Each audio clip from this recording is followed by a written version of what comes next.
So we will get started. If you haven't been in one of these webinars before, I think I recognize most of you. Your names, they're all familiar, so I think I know you all, at least by name. If you haven't been in one of these webinars before, my name is Michael, as you can see, and I am one of the directors of studies at Aztecs.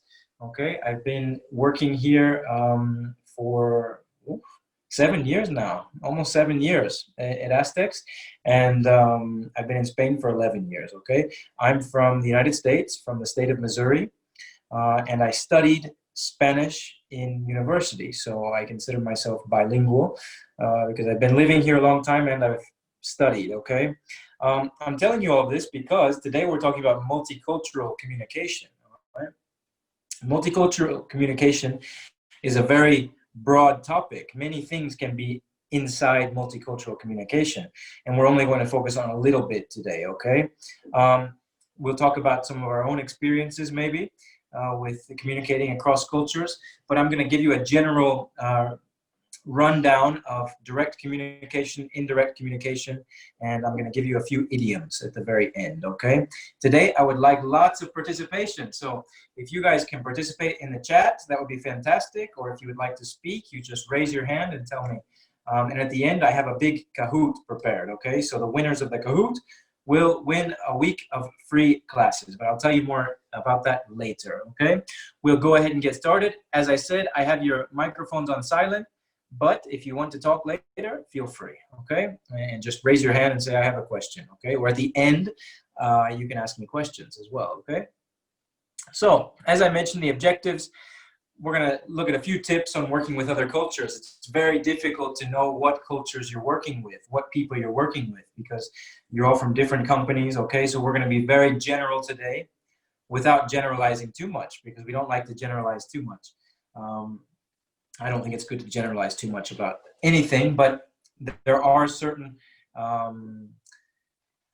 generalizations that go with working with different cultures, okay? And this is just the style, you know, the communication style of each culture, and I think it's quite interesting. We're going to look at that, okay?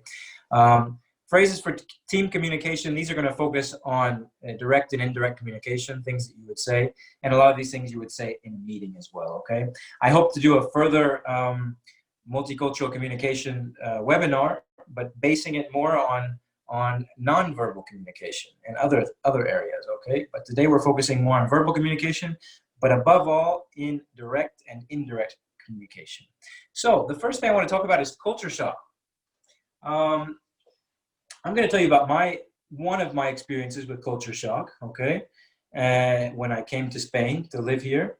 And then I would like you guys to maybe give me an example of culture shock if you've ever felt or experienced culture shock, okay?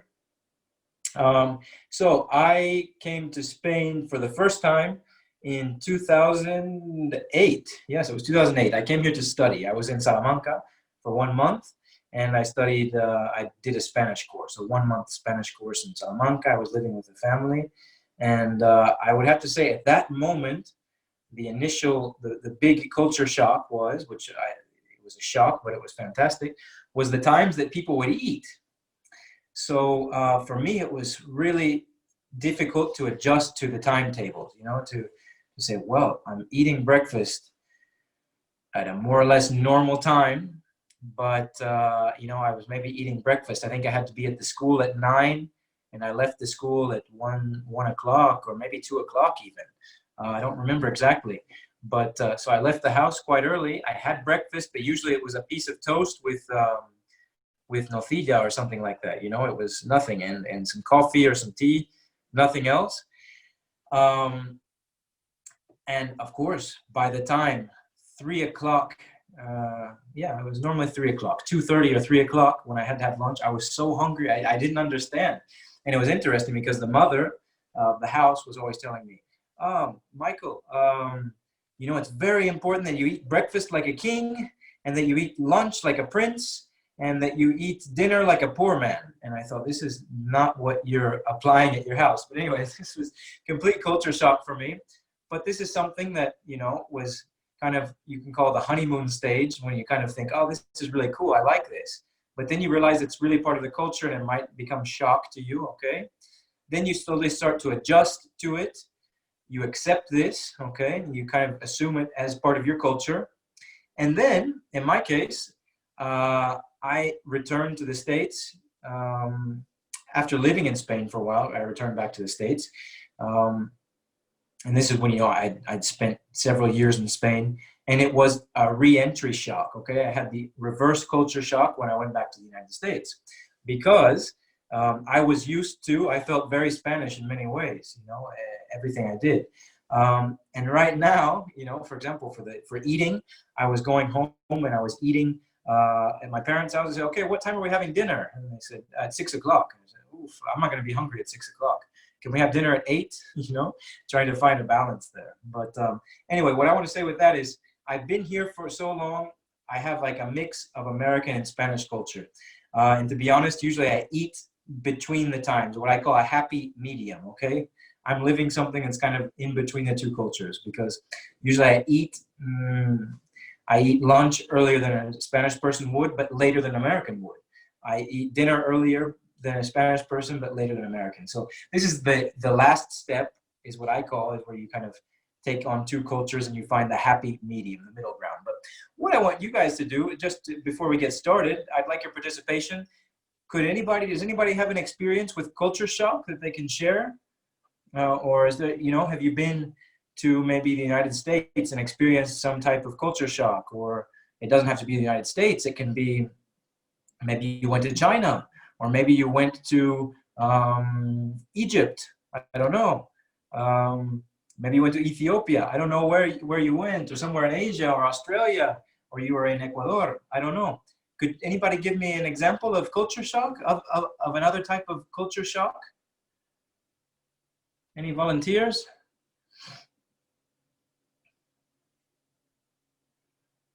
You guys are very shy today, I see.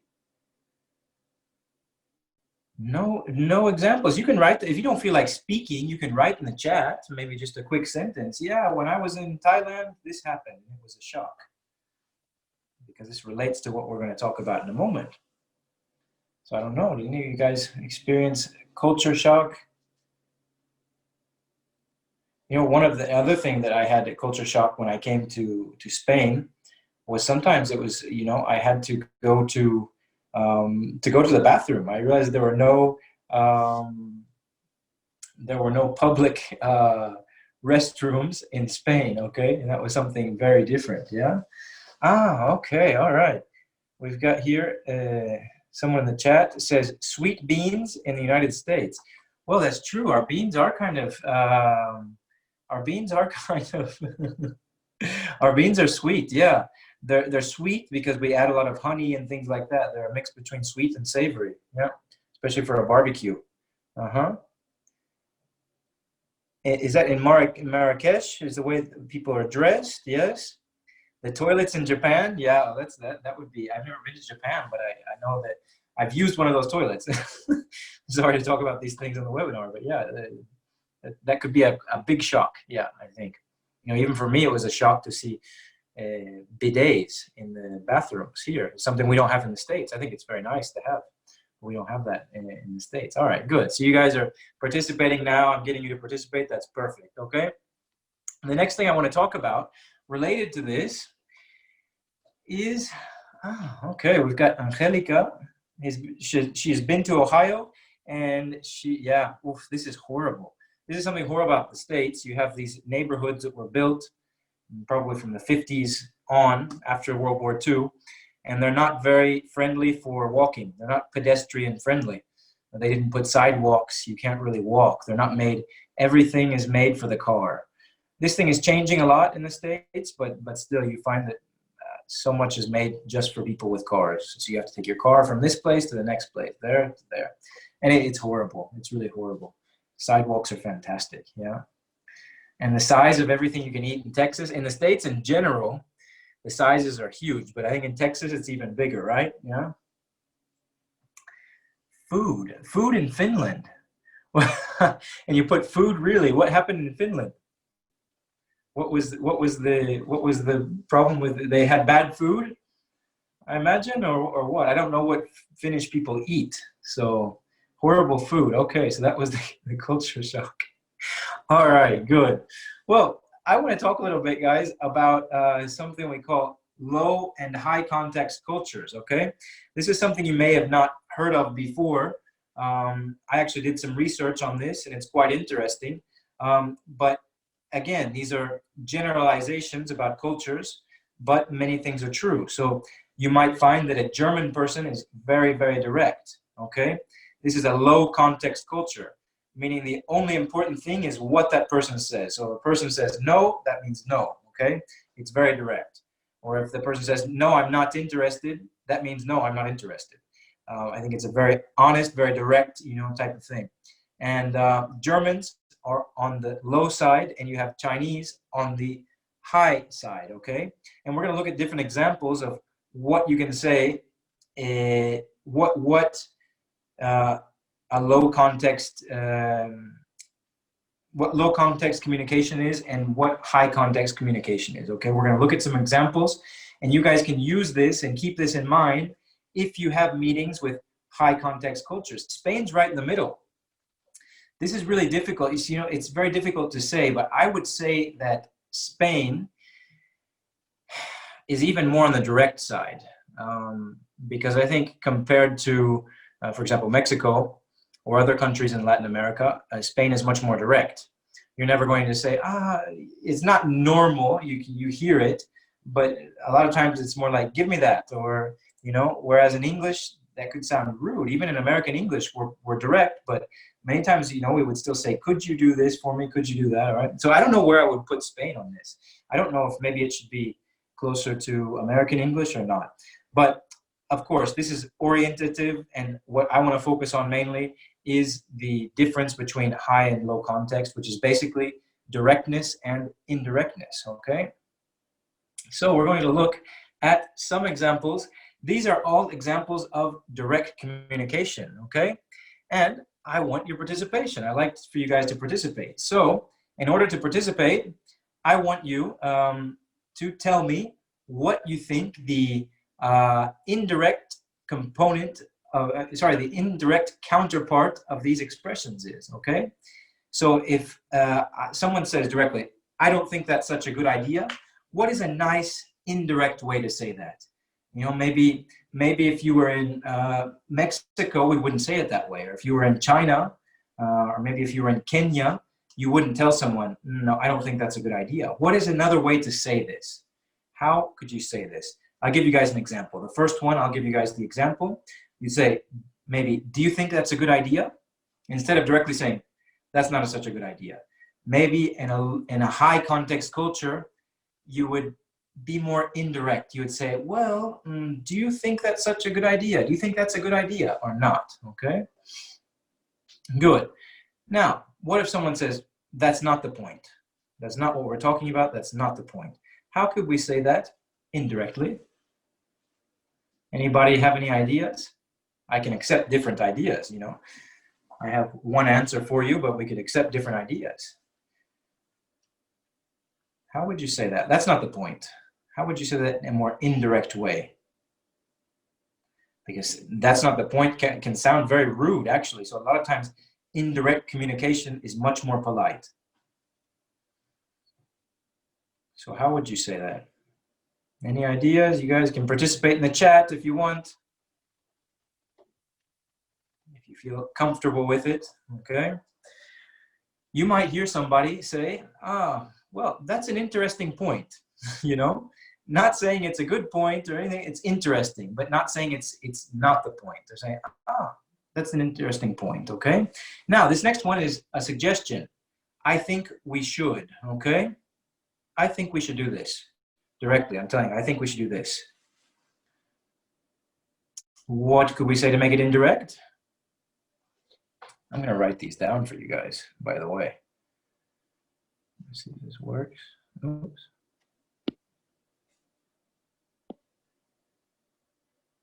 Okay. Yeah. So I might say, do you think Yeah, very good, Bea. I would change it to a question. Why don't we? Okay. Or what do you think of this idea? Okay. Do you think it's a good idea? Good. So a lot of times if you change it into a question, it makes it more indirect. It makes it more polite. Okay. And that's something I want, especially if you're working with people from other countries. You don't want to be offensive. You know, you want to, you need to find some medium ground. You need to find something in the middle to keep everybody happy. Okay. All right. You think it's a good idea? That was the first one. Okay. That's not the point. We could say, that's an interesting point. We might even make a question as well.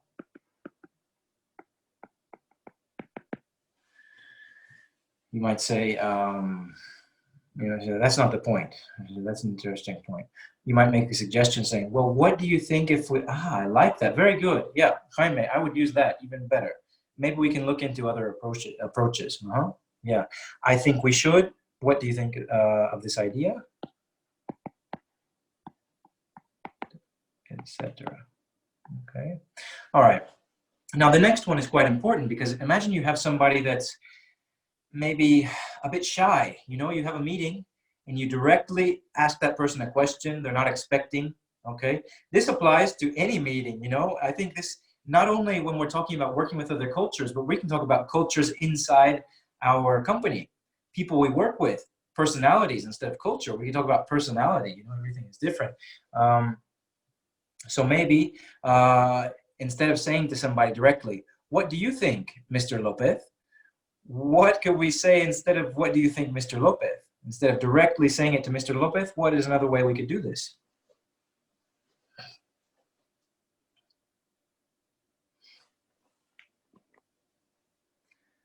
I would open it up to more people. I would say, does anyone have any other suggestions? You know, hoping that maybe Mr. Lopez will give his, you know, everybody else. Well, but you're still being direct. You're directing yourself to, you said, penny for your thoughts, Mr. Lopez. But I think you're still directing, and that might make the person uncomfortable. So you might just ask in general, does anyone have any suggestions? And hope that he answers, okay? Well, my writing is horrible, guys. I'm sorry. Now, what if someone tells you, those figures are not accurate? That is not accurate. That's not correct. What do you think when you hear that?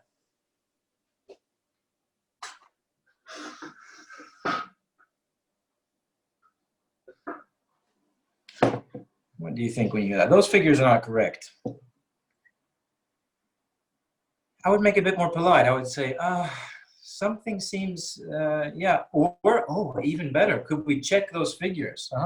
Could we check those figures? Yeah. Could we check to make sure they're okay? Yeah. You could also say, I think those figures are from last year, you know, to make it, or those might be a bit old, or those might be the previous figures. Could we double check? Yeah, I really like that. Could we double check on that? Okay. Now, this one's very direct. I don't know if someone would actually say this, but you're doing that wrong. I think this is very direct. Maybe in Germany you would hear that, but I don't think in Spain you would directly hear that like in a meeting or you know, in an office environment. You're doing that wrong. How could we say that in a more polite, maybe more indirect way?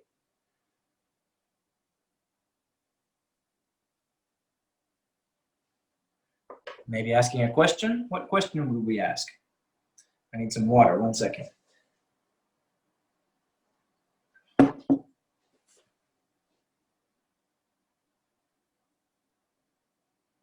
So you're doing that wrong. Maybe you should say it with a question. So maybe you tell somebody, have you tried doing it this way? Have you tried doing it another way? Okay. Or you say, maybe you could do it this way. Okay. But I like, have you tried?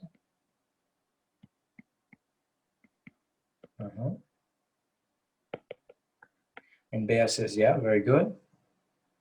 Yeah, do you think we can do it differently? Could, or just directly, could we do it differently? Or yeah, just to not directly say to that person, you're wrong. You know, it sounds bad, all right? And the last one, and we've seen this in previous webinars as well, someone says directly, I don't agree. It's a very strong, I don't agree. What could we say instead of I don't agree? If you attended my video calls webinar, you'll probably remember a lot of the expressions for disagreement. Yeah, you might just directly say, well, in my opinion, or you might say, I have another idea. I have another idea. Or in my opinion, I think it's this way. All right. You say, I'm sorry, or I'm sorry, I have to disagree. You know, there are many more indirect ways to say, well, that's still kind of direct, but it's more polite. Okay. So I want you guys to mentalize this issue. We did the more difficult part, I think, which is going from direct to indirect. Now we're going to do a little activity where you have to go from indirect to direct. And this is what we call decoding. And this is something I discovered from working with British colleagues, especially English colleagues, that say that, and people, even friends of mine who live, for example, I have friends who live in the UK. I have a good friend who lives in Brighton, and he's Spanish. And he was telling me about how you have to decode because people say very indirect things, you know. Of course, usually when this is also irony. Many times people say things ironically, like, "Oh, look how nice the weather is," you know, when they really want to say the weather's horrible, you know. Or you might you run into someone on the street, and you might say, "Oh, excuse me, excuse me." That excuse me might not be an honest excuse me. That excuse me might be get out of my way. You know, these are little things that I don't know how up to what level these go, but people mention these experiences in the UK. Okay, I've spent very little time in the UK. I've only been to London a couple of times and Brighton once, and Scotland, but Scotland's a bit different. So I don't really know, but this is what I mean by decoding. Okay, we're taking something very indirect, but the direct meaning is something completely different. Okay, so what would the direct side of that is a very interesting viewpoint. What could we say here? We have a few options. So if we say that is a very interesting viewpoint, we saw this example before. Well, similar to this example. That's a very interesting viewpoint. What would the direct counterpart be?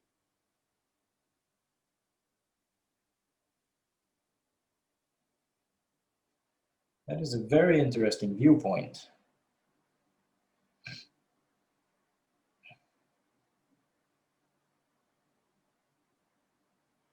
All right, I'll give you guys this one.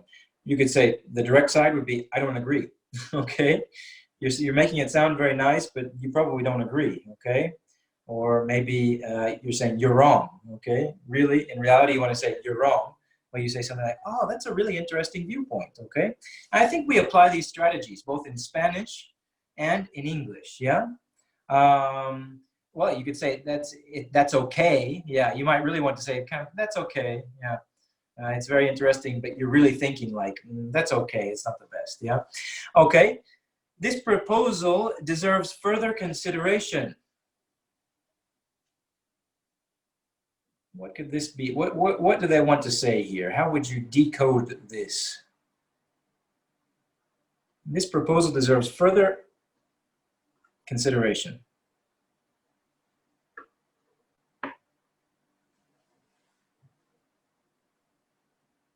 All right, you might say, for example, this proposal needs more work, okay? Or we need a new proposal directly, you know? But you're saying further consideration to kind of keep it open, to not be so direct and say this is horrible, okay? All right, I know very little about this, but I'm sure you guys have heard this a lot in meetings. I know very little about this, but the way I see it, we need to do it this way, this way, this way, and this way. What does that person mean?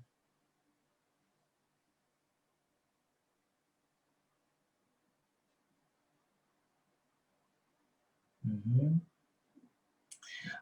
With English, we would say, maybe precipitate, we wouldn't say, we would say don't get too hasty or don't rush. Yeah, don't rush. Actually, this is a lot of times what we hear when someone is trying to, when someone knows a lot about something, they're an expert, but they want to be indirect about it. They're not going to say, oh, yeah, I'm the best. I know everything about this, so here you go. Many times experts just say, well, I don't know much about this, but what I do know is this, this, and that, okay? So me, for example, maybe I would be very modest. We talk about English classes or something like that, you know, and we're in a meeting, and you say, well, how could a student learn their phrasal verbs quickly? And you say, maybe I would say, well, I don't know very much about this, but what they need to do is study more. Maybe they need to memorize them by preposition, and that would be a lot easier for them, okay? If they learn it by prepositions. And, oh, great, we have someone else joining us. Good. Someone else is signing up there. All right. So that would be an example of an expert, okay? When we're saying, you know, I know very little about this, but here's my opinion, okay? We understand your proposal very well. What do you think that really means? What do you think they really want to say there? We understand your proposal very well. Do you think they really mean that?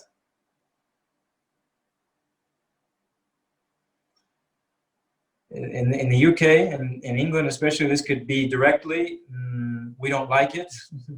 Or do you have another proposal, okay? Do you have something else? All right. Now, what if you hear somebody say, no, actually, directly, it's the opposite, Eva. It would actually be the opposite, usually. Now, of course, this depends on the culture. No need to be sorry. This can get complicated if you think about it. But if you're in a culture that is more high context, you have to think, do they really mean that they understand the proposal very well? Or is it that they don't like the proposal? Usually in a high context, I know this is kind of complex when you think of high context, but think of high context as direct and, indirect, and low context is direct, okay? So we will try our best means nothing's going to happen, okay? We're not going to do anything. So especially if you hear this from a high context culture, yeah, we'll try our best. That's probably gonna mean that no.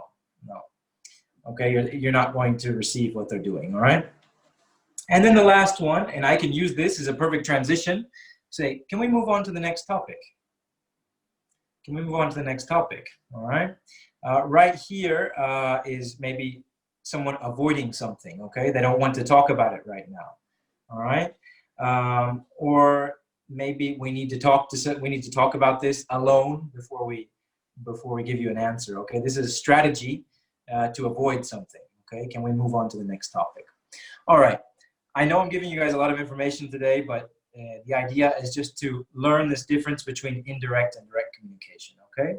So, in a high context culture, a very high context culture, what do all of these things mean? You have 4 expressions here. Well, actually one is no expression, but you've got maybe later, we will think about it, or we don't know, all right? Or complete silence. What do you think somebody in a high context culture means when they say these things? What it means, one word, one very small word.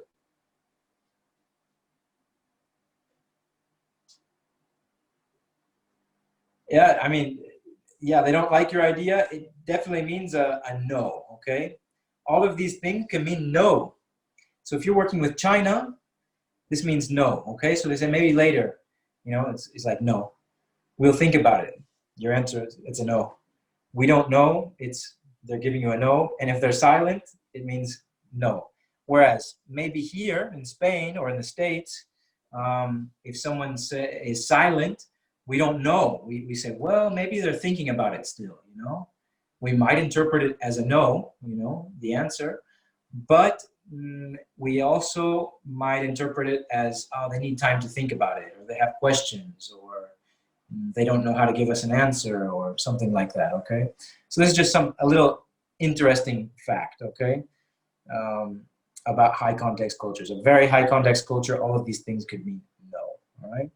Now, also looking at ways that we say, for example, ways that we say sorry, okay? Sorry doesn't always mean I apologize, okay? Sorry has many different meanings in English, okay? And I want to look at that with you right now.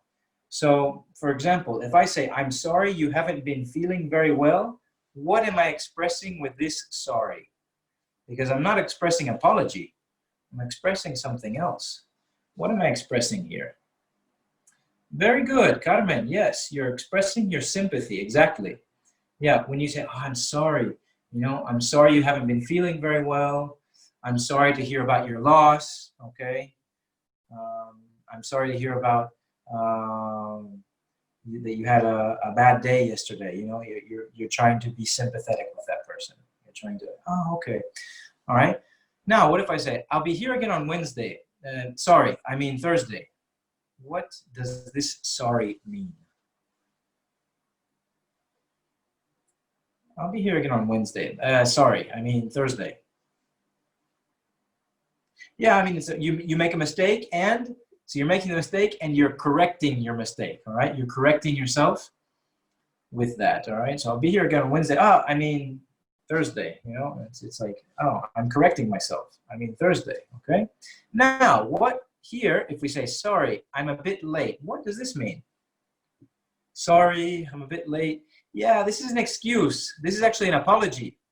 This one is an apology. You're saying sorry, you're asking for an apology. Saying, I'm late, okay? I'm sorry, actually, I'll say this differently. I'm sorry you won't be joining us this evening. What is this? I'm sorry you won't be joining us this evening.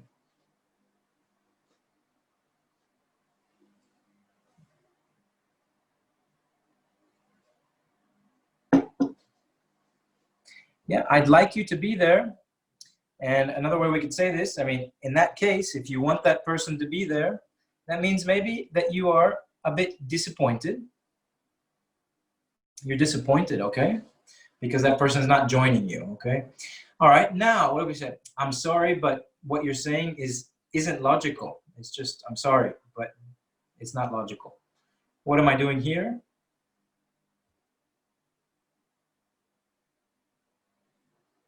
Yeah, I'm disagreeing. Yeah, I don't agree, but politely, when we say this, sorry, it's a polite disagreement, all right? So remember, guys, it's nice to say these I'm sorries and these I'm afraids and things like that before we disagree with somebody. Sorry, do you know if this train stops at Puerta del Sol? What am I doing here?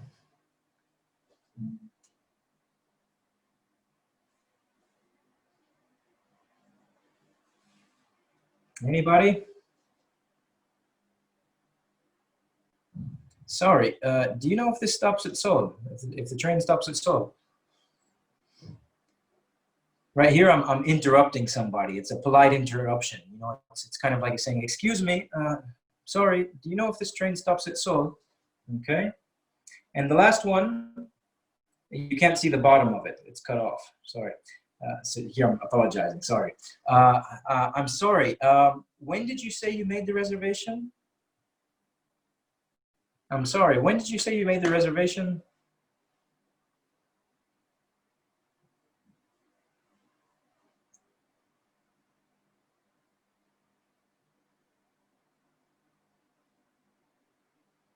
Yeah, you're checking, you're confirming both.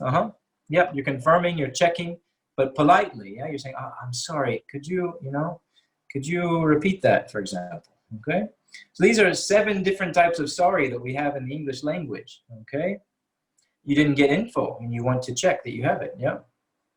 All right. The last part, guys, just, we could, we have a lot more things to cover as far as multicultural communication. This is just a tiny touch of the surface, okay? But I like to give you guys words, expressions that you can use, okay? You saw some direct and indirect expressions before. We looked at different ways to say sorry. But like I said, I wanted to give you some idioms, okay? And these idioms can all be related to cultural values, okay? I don't know if you've heard these idioms before. So first, we're going to look at the meaning, and then I want you to tell me what cultural value it can correspond to. Okay, there are many types of cultural values. Okay, so we can look at the first one. Every cloud has a silver lining. Has anybody heard this before? If so, do you know what it means? Every cloud has a silver lining. So we say this, and I've heard people say this a lot during these months of confinement, okay? I said, well, every cloud has a silver lining. Even though we're stuck in our houses, we have maybe more time to spend with our family. That could be a silver lining, or the opposite maybe, okay? We have more time to study English, okay? Or to watch TV, or to cook food. There are many silver linings to what has happened, okay? Yeah, we've been in our houses for, for a few months, not really being able to have freedom. But at the same time, maybe we could read a book that we couldn't read before, okay? So this is something, we're talking about the positive side of something, okay? The silver lining is the positive. So in this case, the cultural value is optimism, okay? Every cloud has a silver lining is a very optimistic expression, all right? Now, this is something very different. And by the way, we use all of these expressions a lot, and I want you guys to remember them because you'll be able to use them. Put your money where your mouth is. What does that mean? Put your money where your mouth is. This is another cultural value. Has anybody heard this before?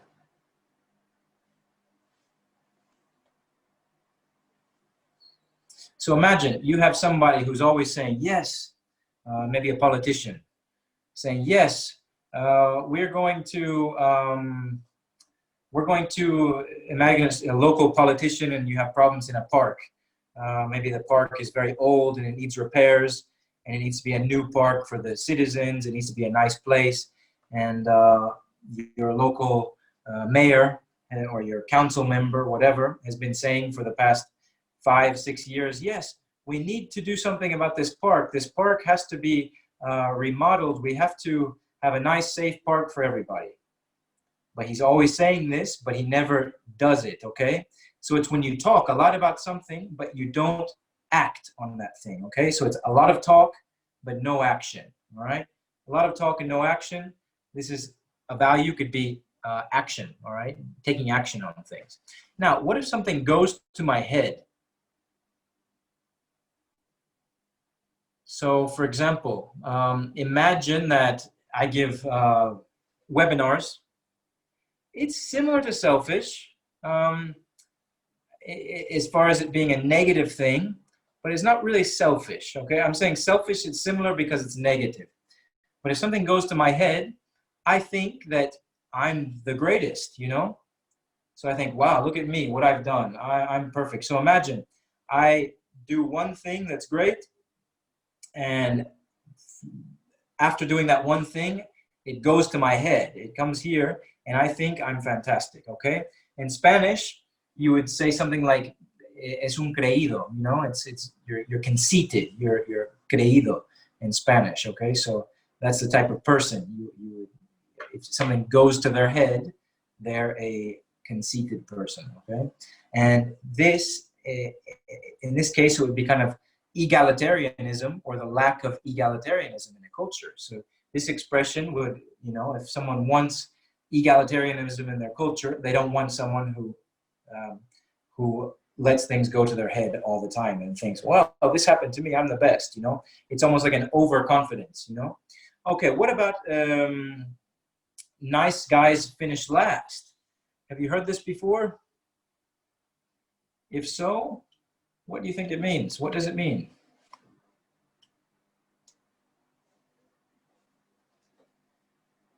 This one directly relates to values, okay?